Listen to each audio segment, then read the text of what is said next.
ભારતમાં વસ્તી ગણતરી અંગ્રેજો વખતથી શરૂ થઈ છે. 1881થી અંગ્રેજોએ વસ્તી ગણતરી કરીને 1931 સુધી વસ્તી ગણતરી કરી છે અને એના આધારે થોડો ઘણો એસસી ને એસટીને લાભ મળે છે.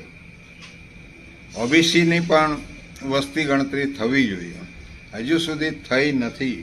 શા માટે નથી કરી? આમ આદમી પાર્ટી આદિવાસી વિસ્તારમાં પોતાના ઉમેદવાર ઊભા કરીને ભારત ટ્રાઇબલ પાર્ટી અથવા કોઈ પણ આદિવાસી પાર્ટીના મત કાપીને પરોક્ષ રીતે ભાજપને મદદ કરી રહ્યા છે. એ છોટુ દાદાના આક્ષેપ મને લાગે છે. ગુજરાતની જનતાને લોકતાંત્રિક આવાજના રાષ્ટ્રીય સંયોજક રજનીશસિંહ તોમરના પ્રેમભર્યા નમસ્કાર.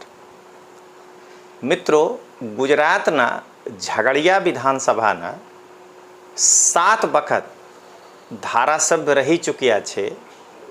એ શખ્સના નામ છે છોટુ વસાવા. એટલે એમને ગુજરાતના આદિવાસી પ્રજા છોટુ દાદાની નામથી ઓળખે છે. આજે છોટુ દાદા બીજેપી, કોંગ્રેસ અને આમ આદમી પાર્ટીને નેતાઓને એસટી, એસસી, ઓબીસીની તરફથી માંગ રાખ્યા છે. છોટુ દાદા અત્યારે ભારત ટ્રાઇબલ પાર્ટીના રાષ્ટ્રીય અધ્યક્ષ છે અને ઝઘડિયા વિધાનસભાથી 7 વખત એટલે 1990થી 2022 સુધી ધારાસભ્ય લગાતાર રહી ચૂક્યા છે.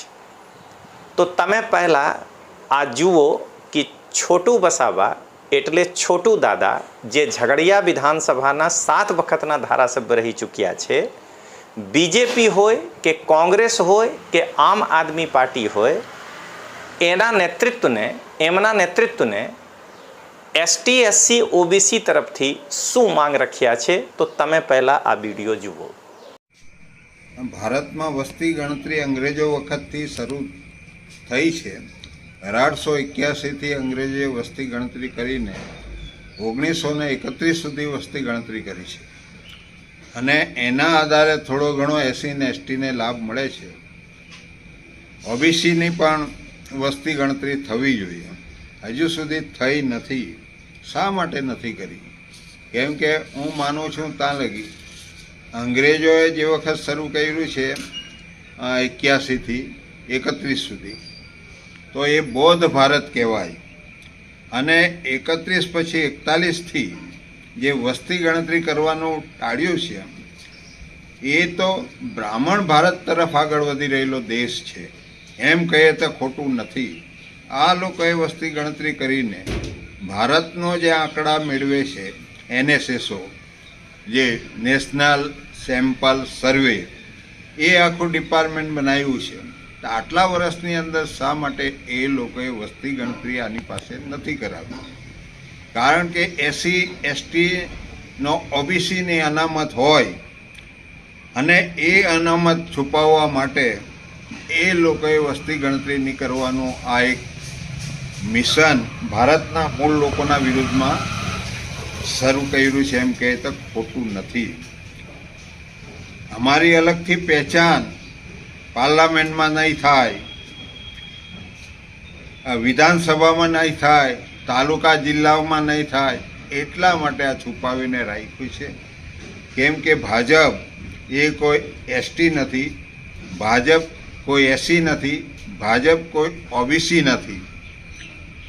તો એ લોકો અમને કેવી રીતના મેન્ડેટ આપીને અમારા પર શાસન કરી શકે? અમારી તો જોગવાઈ સંવિધાનમાં અલગથી છે. એસસી, એસટી, ઓબીસી એને રિઝર્વેશન આપીને એના અવાજ રજૂ થાય, એના હક અધિકાર મેળવે, એ જાતનું પ્રાવધાન આ સંવિધાનની અંદર થયું છે.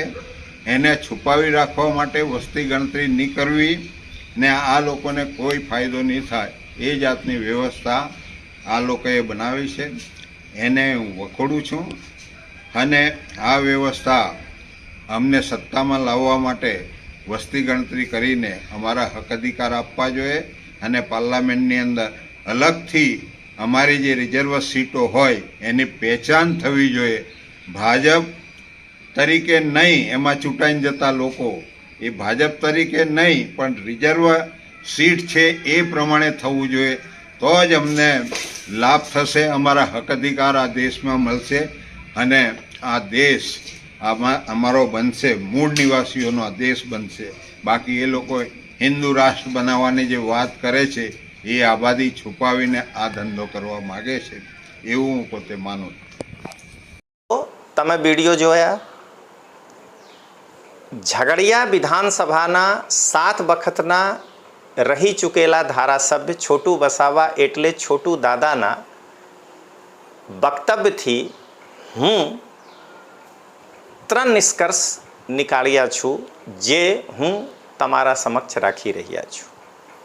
પહેલા, છોટુ દાદા એ કહેવા માંગે છે કે ભાજપ હોય કે કોંગ્રેસ હોય કે આમ આદમી પાર્ટી હોય, તે આદિવાસી વિસ્તારથી આદિવાસી એક વ્યક્તિને પોતાના પક્ષમાંથી ટિકિટ આપીને ગેર આદિવાસી વોટોથી અને એમના વિચારધારાના વોટોથી ચૂંટણી જીતાડીને વિધાનસભા અથવા સંસદમાં મોકલી દે છે અને ત્યાર પછી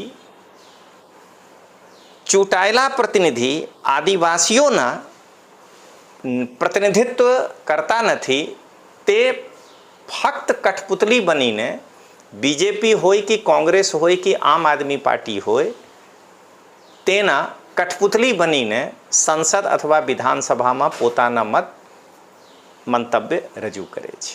બીજી, છોટુ દાદા મને લાગે છે એ કહેવા માંગે છે કે ચૂંટણીમાં આરક્ષણ નહીં, 1935 એટલે પૂના પેક્ટના પહેલેના વ્યવસ્થા હોવા જોઈએ. છોટુ દાદા મુજબ હું ફરીથી કહું છું કે ગુજરાતના ઝઘડિયા વિધાનસભાના 7 વખત રહેલા ધારાસભ્ય છોટુ દાદાના મુજબ કે આદિવાસી વિસ્તારમાં પક્ષના મેન્ડેટથી ચૂંટણી નહીં હોવું જોઈએ. જે વ્યક્તિ ચૂંટણી જીતીને જાય તે ત્યાં આદિવાસીઓના પ્રતિનિધિત્વ કરે, ના કે ગેર આદિવાસી નેતૃત્વના અંદરમાં રહીને તેમની વિચારધારાને વિસ્તાર કરે. અને અંતે મને લાગે છે કે છોટુ દાદા એ કહેવા માંગે છે કે ગુજરાતમાં આમ આદમી પાર્ટી આદિવાસી વિસ્તારમાં જે વિસ્તાર કરી રહ્યા છે એના મંતવ્ય એ નથી કે એ આદિવાસી વિસ્તારમાં આદિવાસી લોકોને પ્રતિનિધિત્વ આપી રહ્યા છે. છોટુ વસાવા એટલે છોટુ દાદાના મંતવ્ય મુજબ જે મને લાગે છે કે આમ આદમી પાર્ટી આદિવાસી વિસ્તારમાં પોતાના ઉમેદવાર ઊભા કરીને ભારત ટ્રાઇબલ પાર્ટી અથવા કોઈ પણ આદિવાસી પાર્ટીના મત કાપીને પરોક્ષ રીતે ભાજપને મદદ કરી રહ્યા છે, એ છોટુ દાદાના આક્ષેપ મને લાગે છે. તો ચાલો મિત્રો, મળીએ પછી. જય હિન્દ, જય જય ગરવી ગુજરાત, જય જોહાર.